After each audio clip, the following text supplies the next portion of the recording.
After my divorce, I got half my fortune back. I celebrated with a lavish birthday party. Then I caught my daughter-in-law slipping something into my drink. Calmly, I switched our glasses when she turned away. Within 5 minutes, she began to convulse on my marble floor. Where are you watching from today? Drop your location in the comments below and hit that like and subscribe button. Let me back up and tell you how a perfectly civilized birthday party turned into something out of a crime thriller. 6 months ago, when I finally divorced Robert after 28 years of marriage, I thought the hardest part was behind me. Shows you how naive a 58-year-old woman can be, even one who supposedly has some life experience. The settlement was fair. I kept the Malibu house, half the investment portfolio, and my sanity. Robert got the other half of the money, his precious yacht, and whatever dignity he had left after I caught him with his secretary. Again. The third time, actually. But who's counting? My son Marcus had taken the divorce harder than expected. "Mom, couldn't you have worked things out?" he'd asked during one of our awkward coffee meetings. Sweet boy, still believing his father was the man he pretended to be in public rather than the cheating, entitled narcissist I'd lived with for nearly 3 decades. Marcus had married Sophia 2 years ago, and I'd tried my best to welcome her into the family.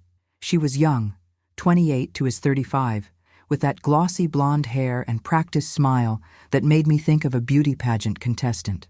Beautiful girl, certainly, but there was something about the way she watched people, calculated things, that reminded me of a cat sizing up a mouse. But I pushed those thoughts aside. After all, she made Marcus happy, and after everything our family had been through, happiness seemed worth celebrating. Which brings me to last Tuesday night, my 58th birthday, and I decided to throw myself a proper party. Not some sad, quiet dinner for 2, but a real celebration with champagne, catered food, and enough flowers to stock a florist shop. If I was going to start this new chapter of my life, I was going to do it in style. The guest list was small but significant. My best friend Jennifer, a few neighbors, my brother Tom and his wife, and of course Marcus and Sophia. Even my ex-sister-in-law came, bless her. Robert, thankfully, was not invited. Some wounds need more than 6 months to heal. Everything was perfect. The caterers had outdone themselves. The champagne was flowing, and I was actually enjoying myself for the first time in months. I felt beautiful in my new black dress, the one I'd bought specifically because Robert always said black washed me out. Turns out, he was wrong about that too. Around 9 o'clock, I stepped out onto the terrace to get some air. The view from my Malibu house never got old, the Pacific stretching endlessly under a canopy of stars. I could hear laughter drifting from inside, the gentle clink of glasses, the low murmur of conversation. This was my life now, my choice, my home, my future. When I came back inside, Sophia was standing near the bar where I'd left my champagne glass. Nothing unusual about that. She'd been helping serve drinks all evening, playing the perfect daughter-in-law, but something about her posture caught my attention. She was turned slightly away from the room, her body shielding whatever she was doing from view. I paused in the doorway, watching. She glanced quickly around the room, then dropped something small into my glass. It dissolved instantly, leaving no trace except for the briefest shimmer on the surface of the champagne. For a moment, I couldn't process what I'd seen. Surely I was mistaken. Surely my own daughter-in-law hadn't just put something in my drink. But even as my mind struggled to find an innocent explanation, my body knew better. My heart started pounding, and my mouth went dry. Sophia turned around with that beautiful smile firmly in place, picked up my glass, and started walking toward me. "Diana, there you are. I was just bringing you your drink." I smiled back, matching her innocent expression with one of my own. "How thoughtful of you, sweetheart." She handed me the glass, and I took it with steady hands. "Thank you." But instead of drinking, I waited. When she turned to greet Jennifer, who was approaching with a story about her latest online dating disaster, I smoothly switched my glass with Sophia's. Hers was sitting on the side table. Identical, except for whatever she'd added to mine. The switch took maybe 3 seconds. Simple, clean, unnoticed. 5 minutes later, as Jennifer was describing her date's unfortunate habit of talking exclusively about his mother, Sophia suddenly grabbed the back of a chair. Her face had gone pale, and she was blinking rapidly. "Sophia?" Marcus was immediately at her side. "Are you okay?" I feel a little dizzy, she said, but her voice was wrong somehow, thick, slurred. Then her legs gave out. She hit my marble floor hard, her body immediately going into convulsions that made everyone in the room freeze in horror. That's when I realized my sweet daughter-in-law had just tried to poison me. While everyone else was screaming and calling 911, I was doing some very quick thinking. The ambulance arrived within minutes, one advantage of living in an affluent neighborhood, and the paramedics took one look at Sophia's symptoms and immediately suspected poisoning. "What did she eat or drink tonight?" one of them asked Marcus, who was white as a sheet and holding Sophia's limp hand. "Just champagne and some appetizers," he stammered. "Same as everyone else." But it hadn't been the same as everyone else, had it? I kept my mouth shut and watched them load my unconscious daughter-in-law into the ambulance. Marcus climbed in beside her, shooting me an apologetic look. "I'm sorry, Mom. I have to." "Of course you do," I assured him. "Go. Keep me posted." After they left, I ushered my remaining guests out with promises to update them as soon as I heard anything. Jennifer lingered, as I knew she would. "That was terrifying," she said, helping me collect champagne glasses. "What do you think happened? Food poisoning, maybe?" I suggested, though we both knew that didn't explain the convulsions. Jennifer paused, holding Sophia's glass, the one that had originally been mine. "Diana, this is going to sound crazy, but did you notice anything strange about Sophia tonight?" I met her eyes. Jennifer had been my best friend since college. She knew me well enough to read between the lines. "What kind of strange?" "I don't know. She seemed nervous, jumpy, and she was watching you a lot." "Was she?" I tried to sound surprised, but my mind was racing. If Jennifer had noticed something, maybe I wasn't being paranoid after all. We finished cleaning in relative silence, but I could feel Jennifer's worried glances. After she left, I sat alone in my living room, staring at the spot where Sophia had collapsed. The smart thing would be to call the police right now and tell them what I'd seen. But what had I actually seen? A young woman putting something in a drink that might have been sugar or aspirin or any number of harmless things. Yes, she'd collapsed afterward, but that could be a coincidence. Except my gut told me it wasn't. My phone buzzed with a text from Marcus. "Doctors say she was definitely poisoned. They're running tests to figure out what kind. Police want to interview everyone who was at the party." Poisoned. So I hadn't imagined it. I typed back, "How horrible. Is she going to be okay?" "They think so. She's conscious now, but doesn't remember much from tonight." How convenient. Another text came through. Another. "Mom, the police want to talk to you tomorrow morning. Detective Williams. I told them you'd cooperate fully." "Of course," I replied, "whatever they need." But after I hit send, I sat back and really thought about what I was facing. If Sophia had indeed tried to poison me, she wouldn't just give up because her first attempt failed. She'd try again, probably more carefully next time. And now she knew I might be suspicious. After all, I was the one who'd been standing nearest to her when she collapsed. The question was, why?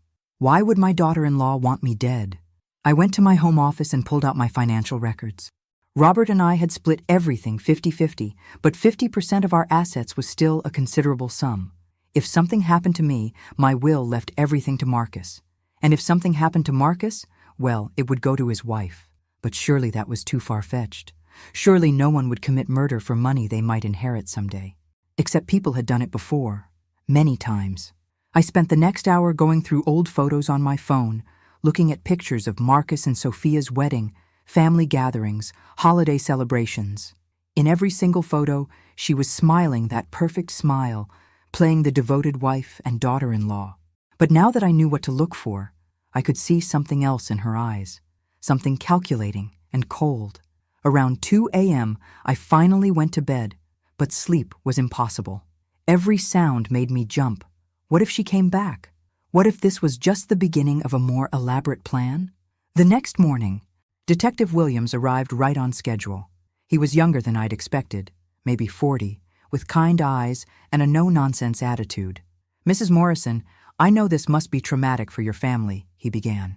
"But we need to figure out how your daughter-in-law ingested what appears to be a significant amount of antifreeze." Antifreeze. My blood ran cold. That wasn't something you accidentally consumed. "Antifreeze?" I repeated. "Are you sure?" The hospital confirmed it. The question is, how it got into her system. We're testing everything from the party, food, drinks, even the flowers in case she had some kind of allergic reaction. I took a deep breath.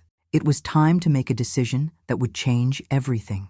Detective Williams, I said slowly, there's something I need to tell you. Detective Williams set down his coffee cup and leaned forward when I told him what I'd witnessed.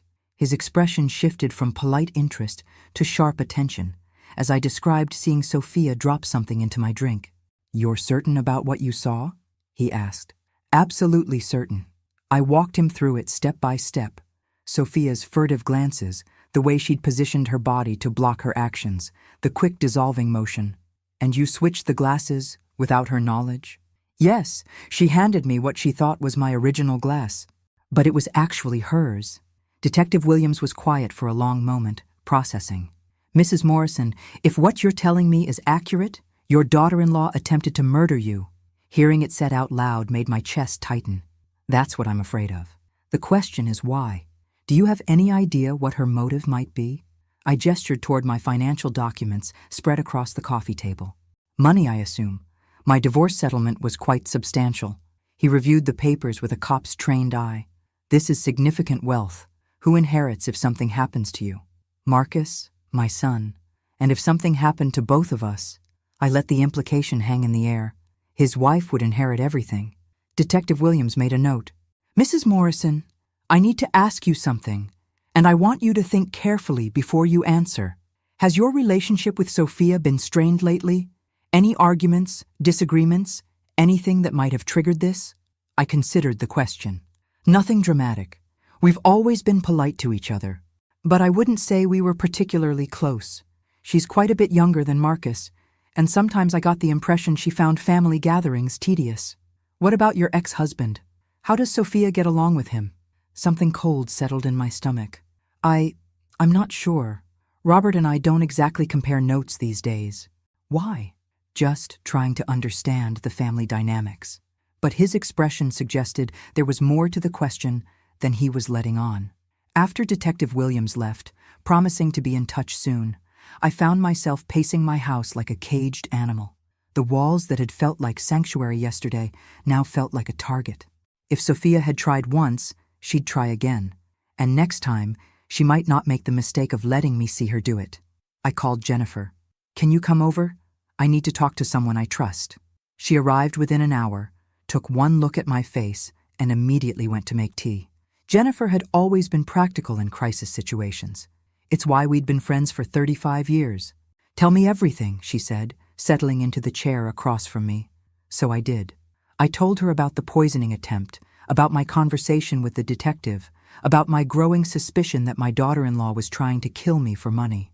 Jennifer listened without interruption, her expression growing more troubled with each detail. Diana, she said finally, you need to be very careful here. If you're right about this, you're dealing with someone who's already tried to commit murder once. She's not going to just give up and move to another state. I know. But what am I supposed to do? Hide in my house for the rest of my life? No. But you need to be smart. First, we make sure you're safe. Then we figure out how to prove what she did. The detective believes me, I think. But believing and proving are two different things. Jennifer was quiet for a moment, thinking. What do you actually know about Sophia? I mean, really know. Not just what she's told the family? That was an excellent question. She grew up in Ohio, went to college somewhere in the Midwest, met Marcus at a conference in Chicago. He was smitten immediately. That's pretty vague information for someone who's been in your family for 2 years. She was right. I realized I knew almost nothing concrete about Sophia's background, her family, her life before Marcus. Every time someone asked about her past, she'd smile and change the subject, or turn the focus back to whoever was asking. I think, I said slowly, it's time I did some research on my daughter-in-law. We spent the rest of the afternoon on my computer, digging into everything we could find about Sophia Morrison, née Williams. Her social media presence was minimal. A few carefully curated photos, no posts older than 3 years. Her college records were spotty. Even her employment history before meeting Marcus was thin. This is weird, Jennifer said, squinting at the screen. It's like she barely existed before she met your son. Or like she's hiding who she really is. Around 5 o'clock, my phone rang. Marcus. Mom, how are you holding up? I know this whole thing must be upsetting. I'm fine, sweetheart. How is Sophia feeling? Better. The doctors say she should make a full recovery. But Mom, his voice dropped. They're asking a lot of questions about the party, about who had access to drinks, who might have wanted to hurt her. It's starting to feel like they think someone at your party deliberately poisoned my wife. I chose my words carefully. Well, the detective I spoke to seemed thorough. I'm sure they'll figure out what happened. The thing is, Marcus continued, Sophia keeps saying she feels like she's forgetting something important about that night. She remembers most of the evening, but there's a gap right before she got sick. How convenient that she couldn't remember the part where she tried to murder me. Memory loss can be a side effect of trauma, I said neutrally. I guess. Anyway, we're going to stay at her sister's place in Santa Barbara for a few days while she recovers. I just wanted you to know we won't be around. After he hung up, Jennifer looked at me with raised eyebrows. She has a sister in Santa Barbara? That's the first I've heard of any family. Me too. And isn't it interesting that she's suddenly remembering family members right when she needs an alibi location?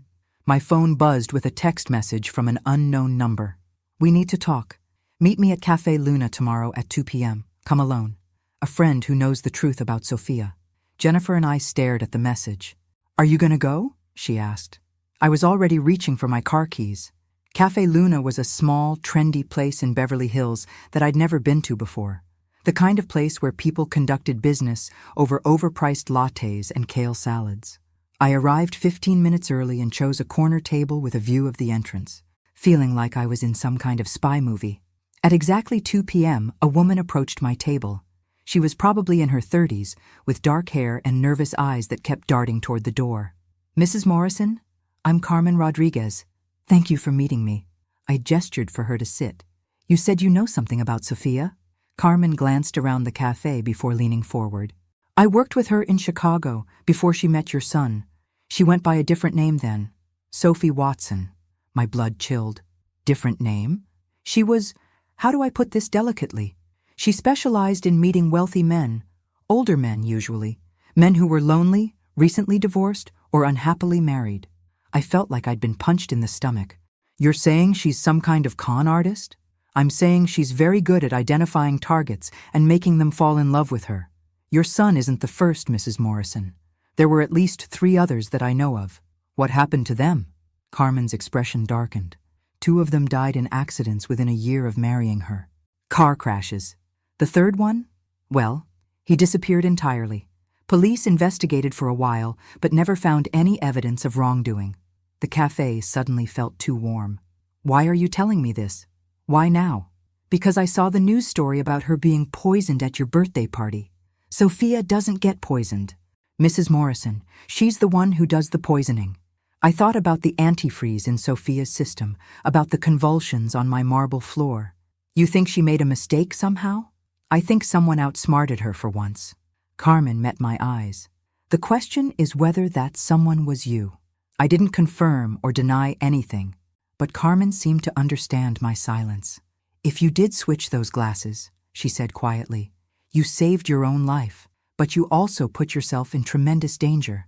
Sophia doesn't like losing, and she definitely doesn't like being outmaneuvered. Carmen reached into her purse and pulled out a manila envelope. These are copies of police reports from Chicago and Denver, the men I mentioned. I kept them in case I ever needed insurance. I opened the envelope and found myself staring at newspaper clippings, police reports, and photographs. 3 different men, all wealthy, all middle-aged, all dead within months of marrying a young blonde woman who bore a striking resemblance to my daughter-in-law. This can't be legal evidence, I said, scanning the documents. It's not enough to convict her in court, but it's enough to establish a pattern. Take it to your detective friend. Let him decide how to use it. Carmen stood to leave, then paused. Mrs. Morrison, there's one more thing you should know. In Chicago, Sophia had a partner, someone who helped her identify targets and set up the accidents. Who? An older man. Distinguished, wealthy, very charming. Someone who could move in the same social circles as the targets and vouch for Sophia's character when she needed references. My mouth went dry. Do you have a name? Robert Morrison. The words hit me like a physical blow. My ex-husband. The man I'd been married to for 28 years. The father of my son. That's impossible, I whispered. Is it? Think about it. How did Sophia and Marcus really meet? Who introduced them? And why would your ex-husband be so accepting of a daughter-in-law he barely knew? But I was already thinking about it, and the pieces were falling into place with horrible clarity. Robert had been enthusiastic about Marcus's engagement from the beginning, which had surprised me because he was usually critical of his son's choices. He'd insisted on paying for the wedding, had welcomed Sophia into the family with unusual warmth, and during our divorce proceedings, he'd been surprisingly accommodating about the settlement. I'd thought he was feeling guilty about the affairs, but what if he'd had another reason? What if he'd known that my half of the money would eventually come back to him anyway? Carmen was watching my face, reading my expressions. You're starting to see it, aren't you? This wasn't a spur-of-the-moment attempt at murder, Mrs. Morrison. This was a long-term plan. Sophia marries your son, gains access to the family, and waits for the right opportunity. When you and your husband divorced, it created the perfect setup. But Marcus, I started. Your son is collateral damage. Once you're dead and the money is secured, Marcus will probably have an accident too. Or maybe just a sudden heart attack. Sophia's quite versatile with her methods. I stared at the photographs in the envelope, seeing the faces of 3 dead men who'd made the mistake of trusting the wrong woman. Why are you helping me? I asked. Carmen was quiet for a moment. Because one of those men was my brother, David Watson. He was lonely after his divorce and thought he'd found true love with a beautiful young woman named Sophie. 3 months after their wedding, his car went off a cliff in Colorado. She gathered her purse and prepared to leave. Be careful, Mrs. Morrison, and be smart. They've been planning this for 2 years. You're going to need more than luck to survive what's coming next. After she left, I sat in the cafe for another hour, staring at the evidence spread across my table. My ex-husband and my daughter-in-law were working together to murder me. My son was married to a serial killer, and he had no idea. The worst part was realizing that my entire marriage had been a lie. Robert hadn't just been cheating on me with secretaries and golf course bar staff. He'd been planning my death. I called Detective Williams from the parking lot. I have new information, I told him, and you're not going to believe it. Detective Williams studied the documents Carmen had given me, his expression growing more grim with each page. We were sitting in his office at the Beverly Hills Police Department, and the fluorescent lights were giving me a headache. This is substantial, he said finally. If even half of this is accurate, we're dealing with an organized criminal operation, not just a domestic dispute. You believe her? The police reports are real. I can verify those. And the pattern is unmistakable. He pulled out 3 photographs. 3 dead men, all wealthy, all recently divorced or widowed, all married to young blonde women who disappeared shortly after their deaths. I stared at the faces of Carmen's brother and the other victims. And you think Robert has been involved in all of this? It would explain a lot. Your ex-husband's role would be to provide legitimacy, social connections, and character references. Who's going to question a young woman's background when her father-in-law vouches for her? He's not her father-in-law, he's... I stopped. Oh my God. You think Robert and Sophia are personally involved? Detective Williams was watching my reaction carefully. It would fit the pattern. In the other cases, the partner was always someone who could provide emotional manipulation as well as practical support. I felt sick, not just because of what this meant about the plot against my life, but because of what it revealed about my marriage.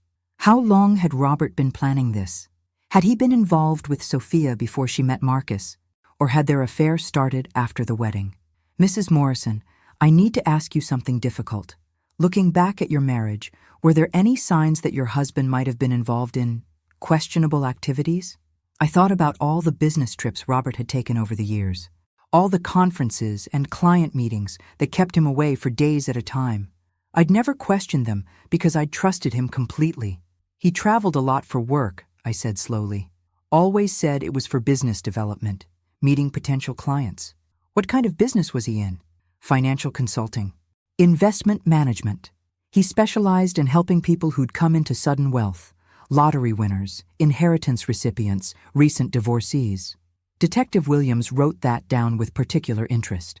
So he had legitimate reasons to seek out wealthy individuals who might be vulnerable or isolated. Yes? But... I paused. remembering something. There was something strange. A few years ago, I got a call from a woman in Phoenix. She was crying, said Robert had helped her manage her divorce settlement, and then she'd lost everything in bad investments. She wanted to know if I knew how to reach him because he'd stopped returning her calls. What did you tell her? I gave her his office number and thought it was odd. But Robert said she was confused about the timeline, that she'd made risky investment choices against his advice. I felt nauseated. She probably wasn't confused at all, was she? Probably not. My phone buzzed with a text from Marcus. Hey, Mom. How are you feeling? Sophia's been asking about you. She feels terrible about ruining your birthday party. I showed the message to Detective Williams. What do I say to that? Act normal. Don't let them know you're suspicious. We need more evidence before we can make any arrests. I typed back. Tell her not to worry about it. I'm just glad she's okay. But inside, I was furious. Sophia felt terrible. She was the one who'd tried to poison me, and now she was playing the sympathetic victim. Detective, what happens now? Do I just wait for them to try again? We're going to set up surveillance, monitor your house, track their movements. But Mrs. Morrison, you need to understand, this is going to be dangerous. If they realize we're onto them, they might accelerate their timeline. Meaning? Meaning they might try a more direct approach next time. Something that looks less like an accident. A chill ran down my spine. How long do you think we have? Not long. They'll want to move quickly now that their first attempt failed. Especially if they suspect you're getting suspicious. As if on cue, my phone rang. Robert's name appeared on the screen. It's him, I told Detective Williams. Answer it. Act normal. I took a deep breath and accepted the call. Hello, Robert. Diana. I heard about what happened at your party. How terrible for poor Sophia. His voice was smooth, concerned, exactly the way it used to sound when he was lying to me about working late. Yes, it was quite frightening, I managed. I was wondering if I could take you to lunch tomorrow. I know we don't talk much anymore, but this whole situation has me thinking about family, about how important it is that we all support each other. Detective Williams was nodding vigorously, making yes gestures. That would be nice, I said. Wonderful. How about that little place in Malibu you always liked? Sunset overlooking the ocean? After I hung up, Detective Williams was already making notes. Perfect. We'll wire you for the conversation, have units positioned nearby. This could be the break we need. You think he'll confess? I think he'll say something incriminating. Criminals always do when they think they're in control of the situation. But as I drove home that evening, I couldn't shake the feeling that Robert and Sophia were the ones in control, not us. They'd been planning this for years while I'd been obliviously living my life, trusting my husband, welcoming my daughter-in-law into the family. How many other details had I missed? How many conversations, looks, small moments that should have warned me about what was coming? I pulled into my driveway and sat in the car for a moment, looking at my beautiful house, the place where I'd thought I was safe, where I'd planned to spend my newfound freedom. But freedom was an illusion when people you loved were planning to kill you. My phone buzzed with another text, this time from an unknown number. Enjoyed our conversation today. Don't trust anyone. Even the police can be bought. Watch your back. See, Carmen's warning hit me like a punch to the gut. If she was right, if Robert and Sophia had connections inside law enforcement, then even Detective Williams might not be safe to trust. I was truly on my own. The restaurant Robert had chosen was one we'd visited often during our marriage, a quiet place perched on a cliff overlooking the Pacific. The irony wasn't lost on me. He'd picked the spot where we'd celebrated our anniversary for the past 15 years to discuss my murder. I arrived early, wearing the wire Detective Williams had given me, trying to look relaxed despite my racing heart. The device was tiny, hidden under my blouse, but it felt like a neon sign announcing my intentions. Robert walked in precisely on time, looking distinguished in his expensive suit and silver hair. He'd always been handsome, tall, confident, the kind of man who commanded attention when he entered a room. For 28 years, I'd felt lucky to be married to him. Now I wondered how many women he'd charmed before arranging their deaths. Diana, you look wonderful, he said, kissing my cheek like the devoted ex-husband. How are you holding up after that terrible incident? It was quite a shock, I replied, settling into the booth across from him. Poor Sophia. Who would do such a thing? Robert's eyes sharpened slightly. The police have any leads? Detective Williams seems capable. He's been asking a lot of questions. What kind of questions? I had to be careful here. Detective Williams had coached me on how to draw information without seeming suspicious. Oh, you know, who had access to drinks, who might have had conflicts with Sophia. He even asked about our divorce, can you believe it? As if our personal issues had anything to do with what happened to her. Robert relaxed visibly. Cops always look at family first. It's standard procedure. He asked about you specifically. Actually, wanted to know about your relationship with Sophia. My relationship with her? Robert's voice was casual, but I caught a flicker of something in his eyes. She's my daughter-in-law. We get along fine. That's what I told him. Though I did mention how enthusiastic you were about Marcus's engagement. Remember how quickly you welcomed her into the family? She made Marcus happy. That's all that mattered to me. But his hand tightened around his water glass, and I knew I was on the right track. It's funny, I continued. Detective Williams said the strangest thing. He wondered if Sophia might have been the intended victim at all. What if someone was trying to poison me, and she got my drink by mistake? The color drained from Robert's face so quickly that I almost felt sorry for him. Almost. That's ridiculous, he said, but his voice had gone tight. Who would want to hurt you? I have been wondering about that. I mean, if someone wanted me dead, the divorce settlement would be the obvious motive, wouldn't it? 50% of our assets is worth killing for. Diana, you're being paranoid. Am I? Because when I really think about it, Robert, our divorce was surprisingly smooth. You didn't fight the settlement at all, which isn't like you. You've never given up money easily. I felt guilty about the affairs. Did you? Or did you know the money would come back to you eventually? Robert was staring at me now, no longer pretending to be relaxed. What are you implying? I'm not implying anything. I'm saying it outright. You and Sophia have been planning to kill me. The silence stretched between us like a taut wire. Robert's charming mask had completely slipped, and I was looking at the face of a stranger. A cold, calculating stranger who'd shared my bed for nearly 3 decades. You're delusional, he said finally. Carmen Rodriguez might disagree. That got a reaction. Robert's eyes went wide, and his hand knocked over his water glass. Ice and water spread across the table, but neither of us moved to clean it up. I don't know who that is, he said. David Watson's sister. Remember David? One of your previous victims in Colorado? I've never heard of anyone named David Watson. Really? Because Carmen has photographs of you with Sophia in Chicago. She has police reports from 3 different cities. She has documented evidence of a pattern spanning multiple years. Robert was breathing hard now, his composure completely shattered. Even if any of that were true, which it isn't, you have no proof of anything. Sophia was poisoned, not you. She's the victim here. Sophia was poisoned because I switched our glasses. I saw her put something in my drink, Robert. I watched her try to murder me at my own birthday party. You're lying. The detective has the whole thing on security footage from my house. Amazing what those doorbell cameras pick up these days. That was a bluff. I didn't have cameras that showed the interior of my house. But Robert didn't know that. He leaned across the table, his voice dropping to a whisper. You have no idea what you're dealing with, Diana. This is bigger than just me and Sophia. If you think you can expose us and walk away, you're even more naive than I thought. Are you threatening me? I'm warning you, drop this investigation. Tell the police you were mistaken about what you saw. Accept that Sophia was the victim of a random poisoning, and move on with your life. And if I don't? Robert's smile was colder than anything I'd ever seen. Then you won't live long enough to regret it. He stood up and threw money on the table.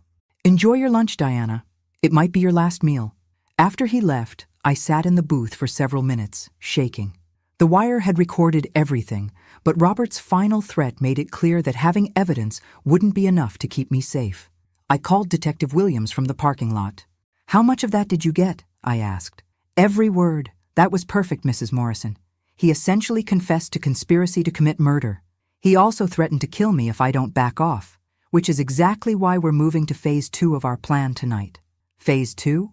We're going to arrest Sophia and see what she tells us when she realizes her partner just threw her under the bus.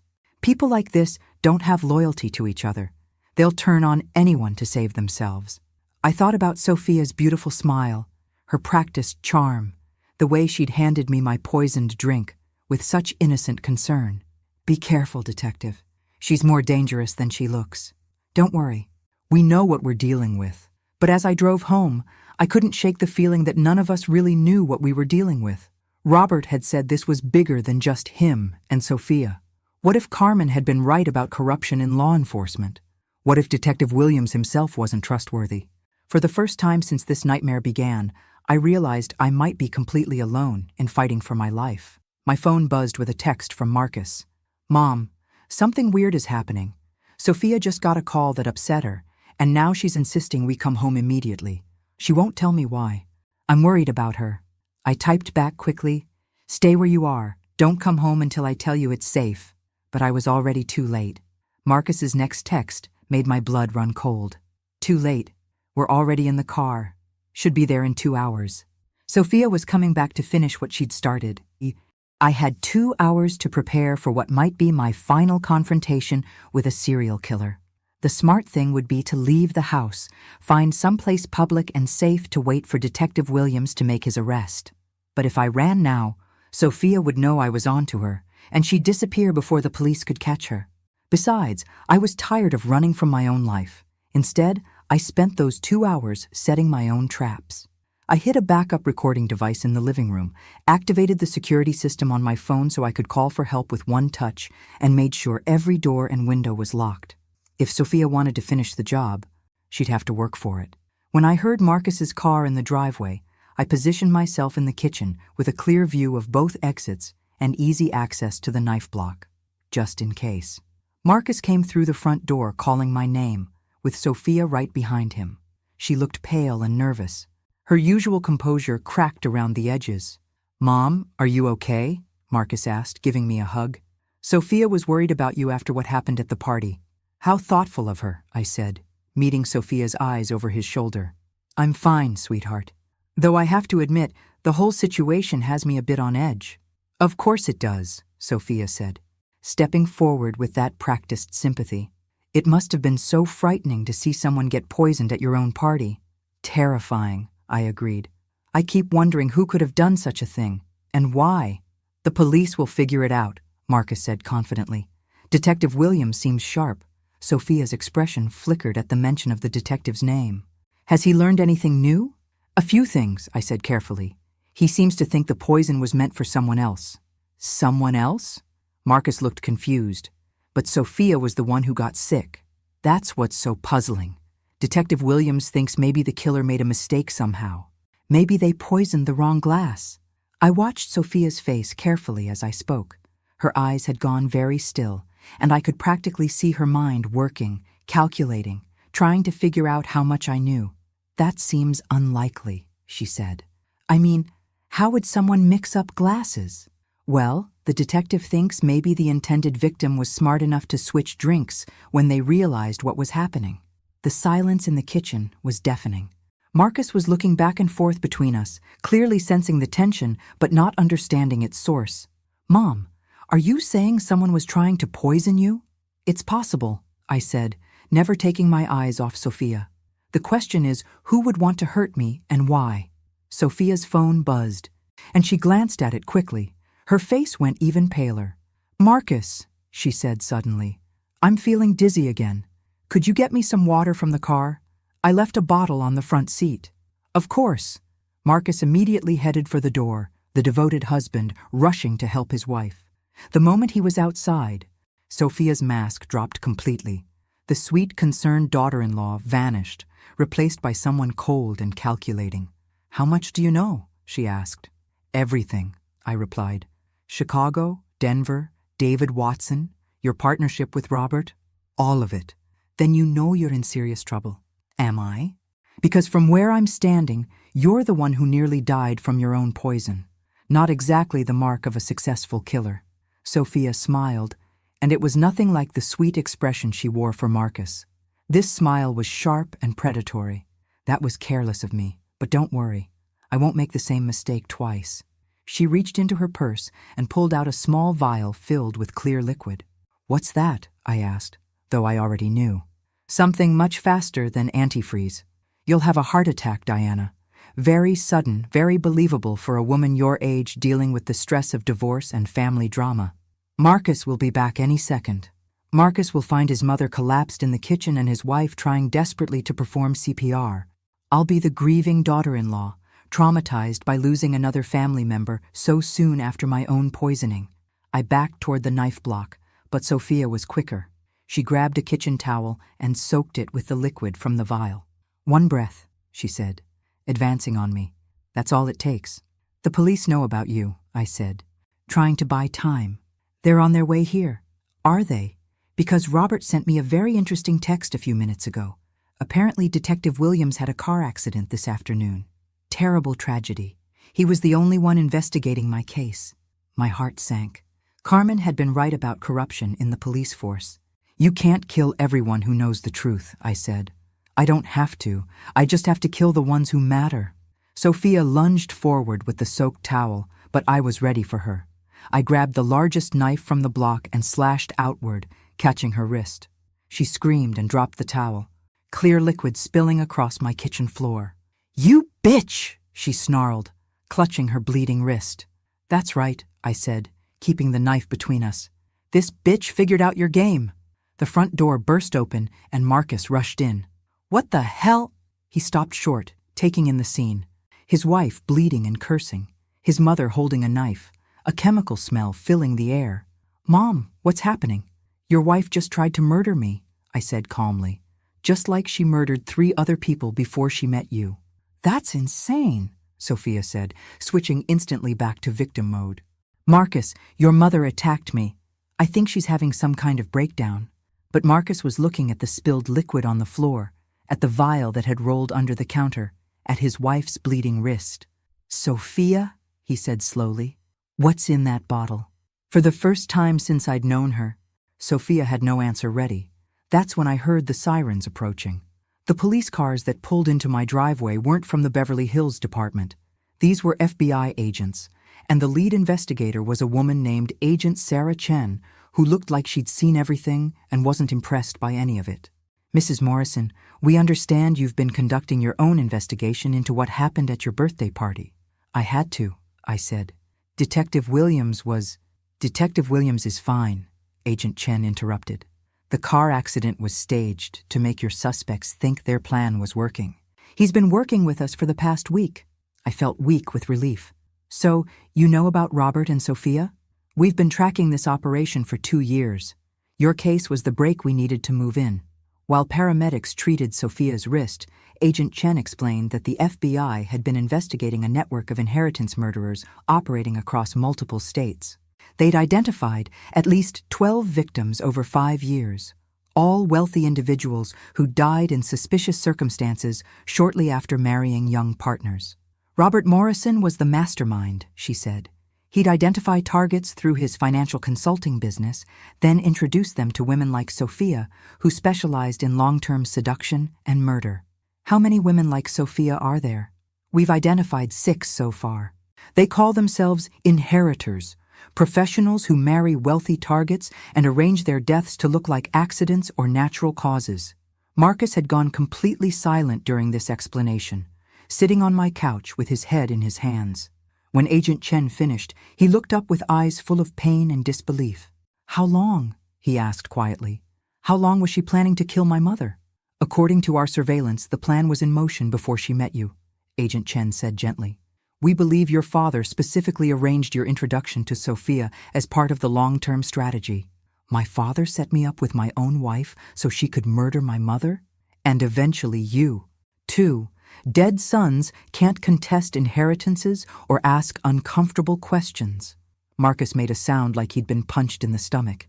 I went to sit beside him, putting my arm around my son, who'd unknowingly married a serial killer. "I'm so sorry, sweetheart," I said. "I know this is devastating." "I loved her," he whispered. "I thought she loved me." From across the room, Sophia laughed. It was a cold, bitter sound that made everyone turn to look at her. "Love?" she said, her sweet facade completely gone. "Marcus, you were so easy to manipulate it was almost boring. Do you have any idea how tedious it was pretending to be interested in your little hobbies? Your boring friends, your pathetic attempts at romance?" "Sophia, stop!" I said sharply, but she was on a roll now. "And you," she continued, turning to me, "sitting there feeling so superior because you figured out my plan. You have no idea how close you came to dying. If you hadn't gotten lucky with that glass switch, you'd be dead right now, and Marcus would be comforting me through my grief while I slowly poisoned him too." Agent Chen stepped forward. "Sophia Williams, you're under arrest for attempted murder, conspiracy to commit murder, and fraud." As they led her away in handcuffs, Sophia looked back at me one last time. "This isn't over, Diana. We have people everywhere. You'll never be safe." "Actually," Agent Chen said, "it is over. We arrested 6 other members of your network this morning, including Robert Morrison. Your entire operation is finished." After the FBI left with their prisoner, Marcus and I sat in my living room trying to process everything that had happened. "I need to know," he said finally. "Did you suspect her before the party? Did you know she was dangerous?" I thought about all the little moments over the past 2 years. Sophia's calculated charm, her vague answers about her past, the way she watched people like she was sizing them up. I knew something was off, I admitted, but I never imagined anything like this. I thought maybe she was just young and self-centered, not a professional killer. She said she was going to kill me too, eventually. But she didn't. You're safe now, and she's going to prison for the rest of her life. Marcus was quiet for a long time, staring at his wedding ring. Finally, he pulled it off and set it on my coffee table. "I don't think I'll ever trust anyone again," he said. "Don't say that. What happened to us was extraordinary, not normal. Most people aren't sociopathic murderers. How do you tell the difference? How do you know who to trust?" It was a question I'd been asking myself since this nightmare began. I think you trust carefully and pay attention to inconsistencies. You ask questions and listen to your instincts when something feels wrong. My instincts told me Sophia was perfect for me. Your instincts were being manipulated by a professional con artist. That's not your fault, Marcus. That's what these people do. They're experts at making you see what they want you to see. My phone buzzed with a text from Agent Chen. "Robert Morrison is cooperating fully. He's given us information about victims in 8 states and is helping us locate the other women in the network. Justice is coming for all of them." I showed the message to Marcus. "Your father is going to spend the rest of his life in prison, but at least he's helping prevent other families from going through what we did." "Do you hate him?" Marcus asked. "For everything he put us through?" I considered the question. Robert had been planning my death for years while pretending to love me. He'd set up his own son to marry a killer. He'd built an entire criminal enterprise around murdering innocent people for money. "I hate what he did," I said finally. "But mostly I feel sad for him. Imagine being so empty inside that money matters more than the people who love you." As the sun set over Malibu, Marcus and I ordered takeout and spent the evening going through photo albums, trying to identify which memories were real and which had been contaminated by Sophia's lies. It would take time to heal from this betrayal, but we would heal. We'd survived something extraordinary, and we'd done it together. For the first time in months, I felt truly safe in my own home. 3 months later, I was sitting in a federal courthouse watching Sophia Williams receive 6 consecutive life sentences without the possibility of parole. Agent Chen had been right about the scope of the operation. The final tally was 15 confirmed murders across 8 states, with at least a dozen more suspicious deaths under investigation. Robert got life plus 40 years. During his sentencing, he looked directly at me and Marcus in the gallery, but neither of us looked back. Some bridges, once burned, should stay that way. The media had dubbed them the inheritance killers, and the story had become a cautionary tale about trusting people too quickly. I'd given several interviews about the experience, partly to help other potential victims recognize the warning signs, and partly because talking about it helped me process what had happened. "How did you know to switch the glasses?" a reporter from 60 Minutes had asked me. "I didn't know anything for certain," I'd replied. "But when you've lived as long as I have, you develop instincts about when something isn't right. The key is listening to those instincts instead of dismissing them." Marcus had moved back into my Malibu house temporarily while he figured out his next steps. The betrayal had shattered his confidence in his own judgment, but slowly, day by day, he was rebuilding himself. "I got a job offer," he told me over breakfast one morning. "A consulting firm in Seattle. It would be a fresh start. Somewhere that doesn't have any memories of her. That sounds perfect, I said. When would you start? Next month. But Mom, I worry about leaving you alone. Sweetheart, I'm not alone. I have Jennifer, I have my book club, I have a whole life here. Besides, I can take care of myself. I proved that pretty decisively. He smiled, the first real smile I'd seen from him since the arrest. You certainly did. Remind me never to get on your bad side. Just don't try to poison me and we'll be fine. We were learning to joke about it, which felt like progress. That afternoon, I had lunch with Carmen Rodriguez, who'd flown in from Chicago for the sentencing. She'd testified about her brother's murder and finally gotten the closure she'd been seeking for years. How are you adjusting to normal life? She asked. It's surprisingly difficult, I admitted. For months, I was focused on survival, on gathering evidence, on staying one step ahead of people who wanted me dead. Now that it's over, I don't quite know what to do with myself. Have you thought about writing a book? Your story could help other people. Actually, I have been writing, not a book. Exactly. But, well, see for yourself. I handed her a printout of my latest project, a comprehensive guide to recognizing and avoiding inheritance predators, with detailed warning signs and safety protocols. Carmen read through it carefully. This is brilliant. You should get this to every divorce attorney, estate planner, and financial advisor in the country. I've been thinking about starting a foundation, something to help other families who've been targeted by these kinds of criminals. The Diana Morrison Foundation for Inheritance Security. Something like that. Maybe we could prevent other families from going through what mine did. As we talked, I realized that surviving Sophia and Robert's murder plot hadn't just saved my life. It had given me a purpose I'd never had before. For the first time since my divorce, I felt energized about the future. When I got home that evening, I found Marcus in the kitchen making dinner. Actually cooking. Not just ordering takeout. Another sign of healing. How was your lunch with Carmen? He asked. Inspiring. I've decided to start a foundation to help other inheritance crime victims. That's amazing, Mom. Dad and Sophia tried to destroy us, but instead you're turning the experience into something that will help people. It feels like the right thing to do. Like maybe there was a reason I survived when their other victims didn't. Marcus was quiet while he stirred the pasta sauce. I've been thinking about that too. About why we got lucky when so many others didn't. And what conclusion did you reach? That you're tougher than you look? And I inherited at least some of that toughness from you. After dinner, we sat on the terrace watching the sunset over the Pacific, the same view where this nightmare had begun 6 months ago, but everything was different now. Do you ever regret not running when you first realized what was happening? Marcus asked. Never. Running would have meant letting them win. It would have meant living in fear for the rest of my life, looking over my shoulder, never knowing when they might try again. Weren't you terrified? Absolutely. But being scared and being defeated are two different things. I decided I'd rather die fighting than live hiding. You sound like a character in one of those action movies. Real life is stranger than fiction. Sweetheart. Besides, your mother has hidden depths.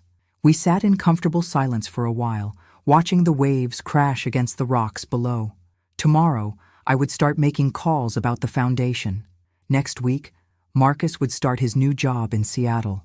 Next month, we'd both be living completely different lives than we'd planned a year ago. But we'd be living them freely, safely, and on our own terms. As the stars came out over Malibu, I raised my wine glass in a silent toast to all the inheritance crime victims who hadn't been as lucky as I was. Their deaths wouldn't be forgotten, and if I had anything to say about it, their killers' methods would never work again. Sophia Williams might have thought she was hunting an easy target when she set her sights on my family. She'd picked the wrong woman to mess with. 1 year after my birthday party from hell, I was standing in a conference room in Washington, D.C., addressing a joint session of congressional committees about inheritance crime prevention. The Diana Morrison Foundation had grown beyond my wildest expectations, and we'd helped law enforcement identify and arrest 12 more members of similar criminal networks. The key, I told the assembled senators and representatives, is understanding that these criminals don't look like criminals. They look like charming young people who've fallen in love with wealthy older individuals. They're articulate, well-dressed, and extremely skilled at emotional manipulation. After my testimony, I was approached by Senator Patricia Walsh, who'd been following our work. "Mrs. Morrison, your foundation has prevented an estimated 23 murders in the past year. How does that feel?" "Gratifying," I said, "but also heartbreaking because it means there were 23 families out there who could have suffered what mine did." "What's next for your foundation?" "International cooperation. These networks operate across borders, and we need to share intelligence with law enforcement in other countries." That evening, I had dinner with Agent Chen, who'd become a close friend over the past year. "Any word on the other cases?" I asked. 3 more convictions last month. The woman who called herself Elena in Miami got life without parole for murdering 4 men in Florida. And we finally tracked down Catherine from the Portland operation. She'd moved to London and was already targeting her next victim. How many total victims do we think there were? At least 47 confirmed murders. Probably more. Your case broke open the largest inheritance murder network in U.S. history. I thought about all those families who'd lost loved ones to these predators. At least their deaths led to justice for everyone else, and to prevention for future victims. Your foundation's screening protocols are being adopted by financial institutions nationwide. When I returned to Malibu the next day, I found Marcus waiting for me with exciting news. He'd gotten engaged to a wonderful woman named Sarah Chen, Agent Chen's younger sister as it turned out. "She's nothing like Sophia," he assured me. "Sarah's been an FBI analyst for 8 years. She has a completely verifiable background, and Agent Chen has personally vouched for her character. Plus," I added with a smile, "if she ever tries to poison me, her sister will arrest her." That too. The wedding was small and intimate, held in my backyard with the Pacific Ocean as a backdrop. As I watched Marcus exchange vows with Sarah, I was struck by how different this ceremony felt from his first wedding.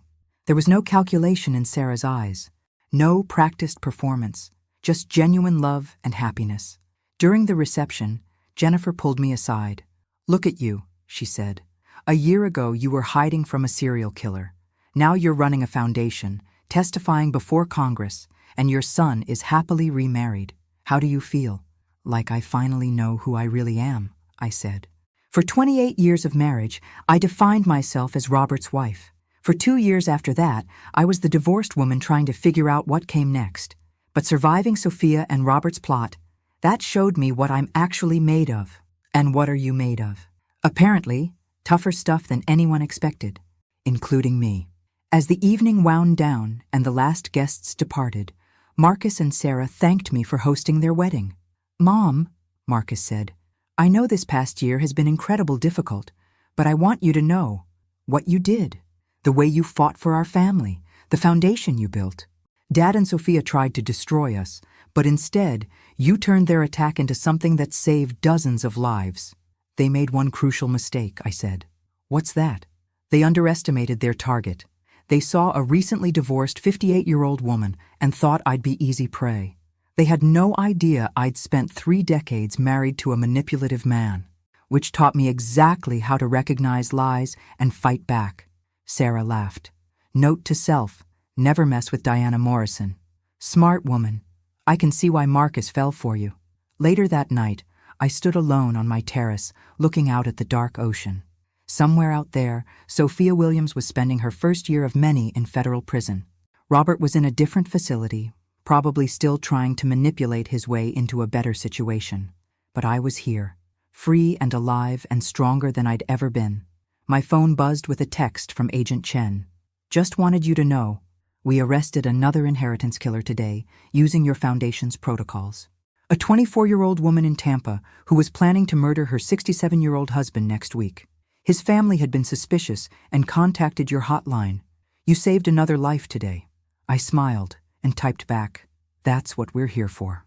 As I headed inside to bed, I caught my reflection in the sliding glass door. The woman looking back at me was confident, purposeful, and unafraid. She'd been through hell and emerged victorious.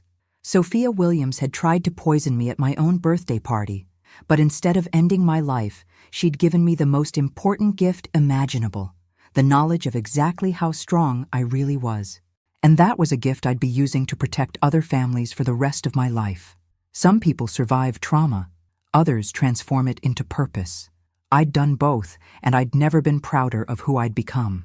The Diana Morrison who'd been married to Robert for 28 years might have been a victim. But the Diana Morrison who'd switched those glasses and outsmarted a serial killer? She was nobody's victim. She was a warrior, and she was just getting started. Thanks for listening. Don't forget to subscribe and feel free to share your story in the comments. Your voice matters.